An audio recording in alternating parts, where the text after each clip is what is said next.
In our last course, we talked about underperformers. In this course, let's talk about underperformers that are disgruntled. So we have a disgruntled employee in the office or in your work environment. You're a first-time leader, so this can be challenging for you because you're not prepared for this. You're prepared to go in here, be very successful, make yourself look good, get promoted, boom, everything goes great. But you have a disgruntled employee, potentially maybe an underperformer. Well, I've experienced that in my business career. Years ago, I worked at this place, and this guy, I'm almost 6'2". This guy was, 5'4", 5'3", 5'4", and he had a position higher than my position. And I remember he used to wear platform shoes. And anytime you saw him, he was always rawr, he was just always, on 100. So one day I had to go see him. And I got to his office, there was already someone else in there, and I could hear him outside the door, rawr, rawr. All right, man, the other guy came out. He was upset because this guy, so it's my turn to go in there. So I go in there, and he's on 100, rawr, rawr. And I said, well, this is what I need, rawr, rawr. And he gave it to me. I said, thank you. He said, thank you, you're welcome. And then I walked out. But as I was walking out there, all of a sudden I had an epiphany.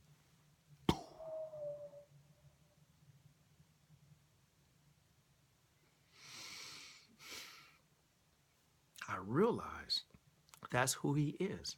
That's his personality. It wasn't that he was a bad guy. It wasn't that he was a disrespectful guy. It wasn't that he was a rude guy. That's just who the guy is. He's always on 100. When me, I'm on 35. On a good day, I'm on 40. But this guy is always on 100. And it was bothering me that he was always exuding all this energy. But there's nothing wrong with that.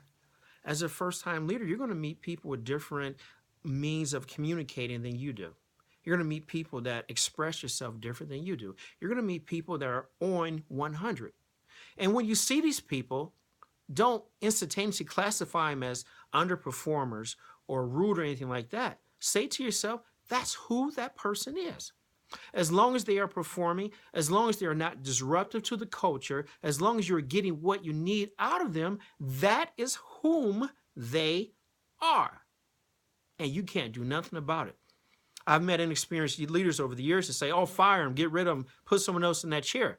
Well, you can't do it. You can't do it. You can do it. But like I said earlier, like I said in another series, if you fire him, now you have to hire somebody, you have to train someone. You have to take time from another person to give to this person. And it's just a huge circle. And then at the end of all that, is that person capable of performing at the level that you need them to? You don't know. So you're rolling the dice because you didn't agree with someone else's science. So as a first-time leader, it's imperative that you understand when you meet some people, some performers, they may be disruptive to the social norm, but they perform according to the business tasks and standards.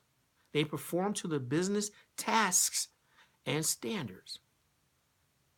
So my question to you, how would you handle a person, and if you met them, they were on 100. Every time you said they just seemed very aggressive. But at the end of the task, they would say, hey, thank you. Please. All right, talk to you later. How would you handle that person?